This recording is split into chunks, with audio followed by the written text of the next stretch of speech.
Hi, this is Micornus, Phokane, the leader and the founder of the Young Men Empowerment Forum. We are dealing with part 3 of this great topic today. These are uncomfortable truths that you need to hear as an employer or also as a manager. You might be as a young man already having your own company, having your own business that you're running. And also some of you, I know, our young men that are listening to us on this platform who are managers in their own departments. And some of you have just been promoted, becoming CEOs of your own companies as well. And then we hope that this helps you a lot, because these are uncomfortable truths that you need to hear. And that is reflecting basically on your leadership style, reflecting on you. And these are type of things that we need to correct if we are to see our businesses successful as well. The first thing today that I want to bring about is that if your team hesitates to bring you bad news, you have created a fear-based culture.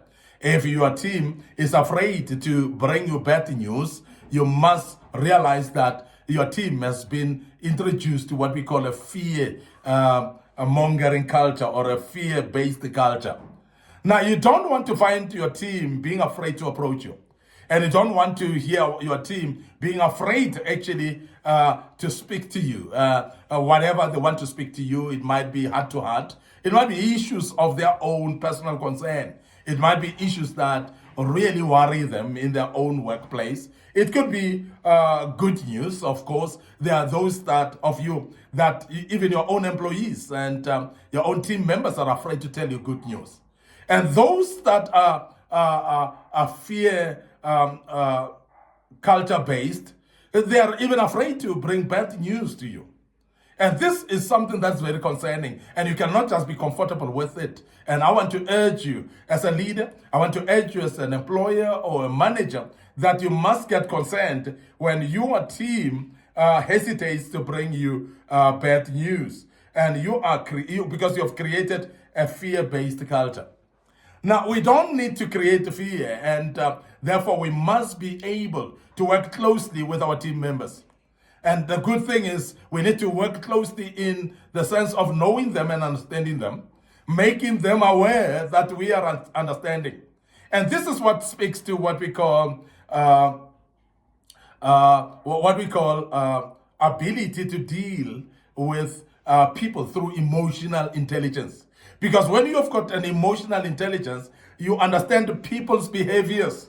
You understand people's emotions and feelings. You understand people's characters and personalities as well. And you understand them easily to an extent that you know how to treat them, and you need to know how to deal with the people. And in this case, you are able to deal with the people differently, because people are not the same, of course. You need to deal with them differently. When you start to deal with your people more closely, they realize that you are approachable and they can access you at any given time. They can tell you both good and bad news. They are able to approach you because you are approachable. And this is very important, that you work on your approachability as a manager or as an employer as well. That you are approachable by your own staff, you are approachable by your own teams and your employees, wherever you are. Very, very important that you do so. Secondly, if you are not paying people what they are worth, others will pay them, by the way. And I want you to be aware of that you do what we call a benchmark of salaries. And this is very important. When you've got a business, look at the benchmark of what are other people earning in the same position in the same industry. And this is what we call industry benchmark when it comes to salaries. And very, very important. And many ignore this. And we therefore see people resigning because of finances, because of salaries and so on, because you have not done your homework as a leader. You have not done your homework as an employer to make sure that you do pay them properly according to the position where they are. And the other thing that is very detrimental here is when you're not paying people equal pay of the same job, an equal job. Because if people are doing different in the same job, but yet they're not earning the same. Remember, as much as you may have a policy of confidentiality, but people talk amongst each other anyway.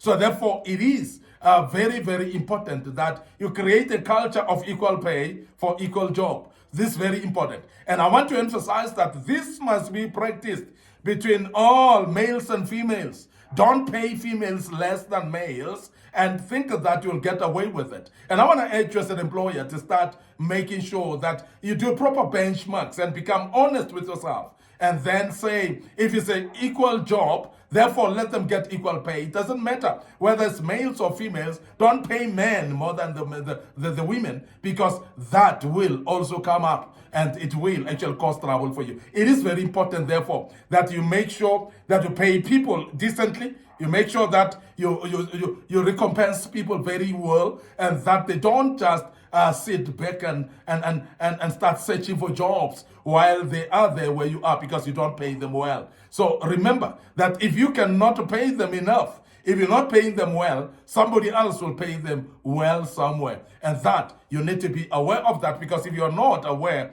you're going to lose people more and more every day. So as employers, it is actually very important for you to know what this particular portfolio pays out there. And that's the reason why we emphasize the issue of benchmarking. Because when you have done your homework in benchmarking, you'll be able to pay the people properly.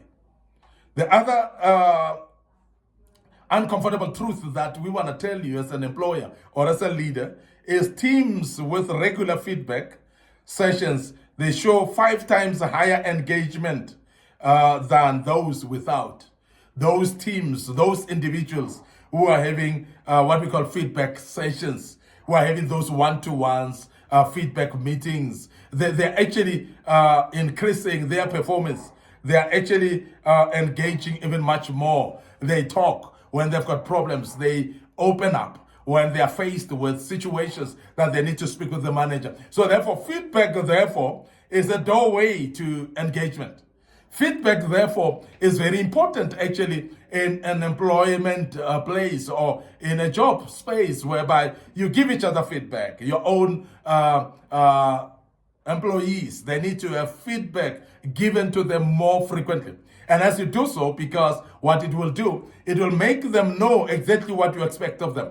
The most terrible thing is for people to work under you and yet don't know what to do because they don't know what you expect from them.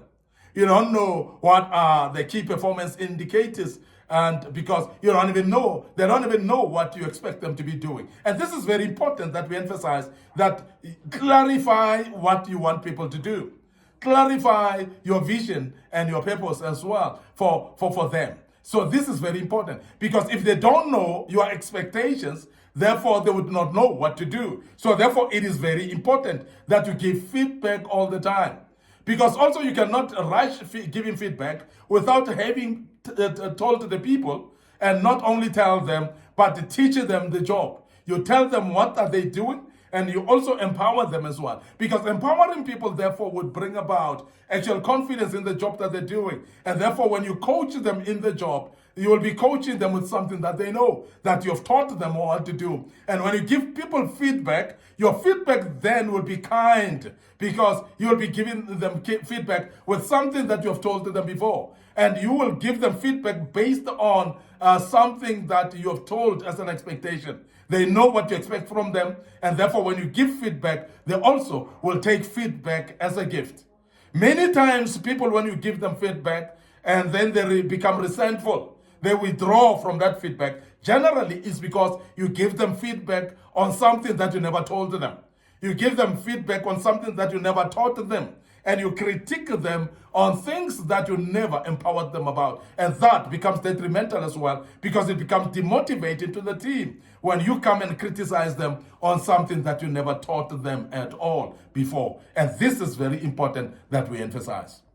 Now, I want to also emphasize that when you are going to give feedback to people, give them with a kind heart.